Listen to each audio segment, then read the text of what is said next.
पुरम शरीरम जनयति इति पुरंजनः। हम सभी पुरंजन हैं। पुर मतलब शरीर। इस शरीर के जनक हम लोग ही हैं। क्यों? कर्म करते हैं, कर्म से बनता है प्रारब्ध, और प्रारब्ध से बनता है शरीर। शरीर से करते हैं कर्म, कर्म से बनता है प्रारब्ध, प्रारब्ध से बनता है शरीर। तो शरीर के जनक हम लोग ही हैं। तो हम सब ही पुरंजन हैं। पुरंजन का विवाह जिस एक अक्षर वाली स्त्री से, वो उसका नाम था धी। धी यानी बुद्धि। हम सब अपनी बुद्धि से प्यार करते हैं। इतना प्यार करते हैं कि उनके सुख से हम सुखी होते हैं, उनके दुख से हम दुखी होते हैं। हसति असत्याम, गायति गायत्याम, चलति चलत्याम। इस कदर हम प्यार कर बैठते हैं बुद्धि से। सार क्या है? बोले सार है उसका मित्र। हम सबका परम मित्र है परमात्मा। उसको भूल करके हम माया में, भूल भुलैया में भूले रहते हैं। हम उसको याद करें, उसको स्मरण करें, उनका हो जाएं। प्राचीन बरही को ज्ञान हो गया। अपने पुत्रों को राज सौंपकर वन में जाकर भजन किया, अपना जीवन सुधार लिया। प्राचीन बरही के जो है 10 प्रचेतागण पुत्र हुए, उनको भी नारद जी ने उपदेश दिया और आगे इसकी परंपरा चली। 10 प्रचेता में ही दक्ष प्रजापति हुए। इस बार दक्ष प्रजापति की 60 कन्याएं, 10,000 हर्यश्व, 10,000 सबलाश्व, इन सबको नारद जी ने साधु बना दिया था। तब दक्ष प्रजापति ने नारद जी को श्राप दे दिया था कि तुमने मेरी गृहस्थी बर्बाद कर दी। पुत्र पैदा करके देखो तो पता चलता है कितना कष्ट होता है। साधु बना दिया, श्राप दे दिया, जाओ तुम्हारा पैर कभी स्थिर नहीं हो। फिर भी क्रोध शांत नहीं हुआ, रोने लगे क्रोध में।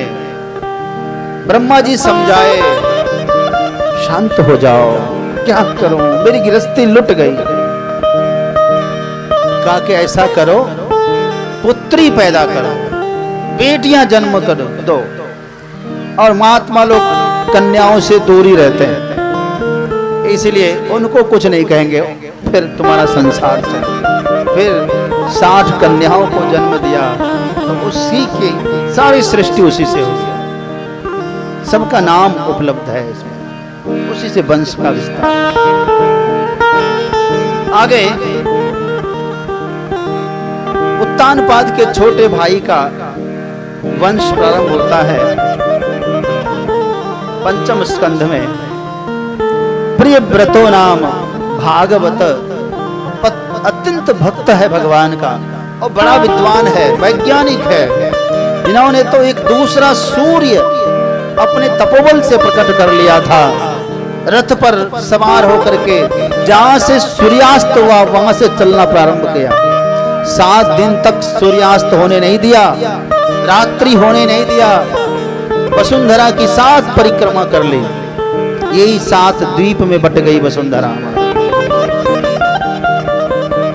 लेकिन रात्रि भी जरूरी है।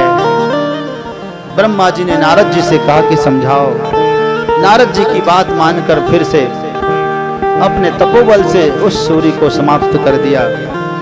फिर जो है एक ही रहने दिया। ऐसे प्रियव्रत ने विवाह किया। उसके पुत्र हुए आग्निद्र, आग्निद्र के पुत्र हुए नाभि, और नाभि के पुत्र हुए ऋषभदेव। ऋषेण ज्ञानेन भाति इति ऋषभ। ऋषभ का मतलब है जो ज्ञान से परिपूर्ण है। 100 पुत्र हैं ऋषभदेव के। इतने ज्ञानी कि अपने ही पुत्रों को उपदेश देना शुरू किया। कहते हैं ना, charity begins from the home. Charity की शुरुआत अपने घर से करिए। आपके अंदर ज्ञान है, आपके अंदर भक्ति है, तो आपके घर से ही दिखनी शुरू हो जाए। कई बार ऐसा होता है कि दीपक तले अंधेरा, बाहर तो उनका बड़ा प्रकाश है लेकिन घर में कुछ नहीं है।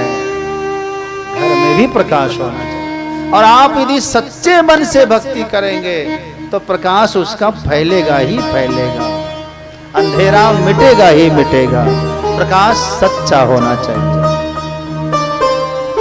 ऋषभ देव ने बड़ा सुंदर ज्ञान दिया। कहा कि नायम देहो देह भाजा निलोके कष्टाय कामान अर्हते विदभुजान्ते तपो दिव्यम पुत्र कायेन सत्वम शुद्धे दस्माद् ब्रह्म सौख्यम त्वनन्तम। हे बच्चों, यह जो शरीर मिला है संसार के भौतिक सुखों को भोगने के लिए नहीं मिला है। हाँ,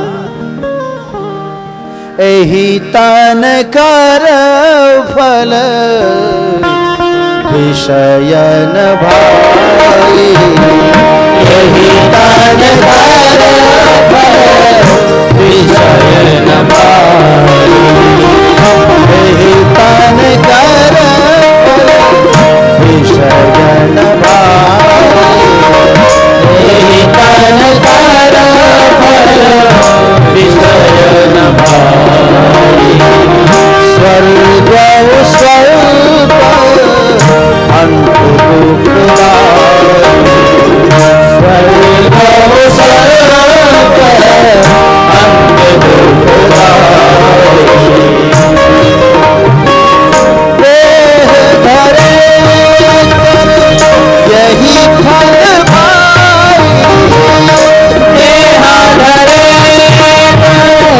यही फल भाई, देह धरे यही फल भाई, देह धरे यही फल भाई। भजिए राम सब काम बिहारी, भजिए राम सब काम बिहारी, भजिए राम सब काम बिहारी, भजिए राम सब, भजिए राम सब, भजिए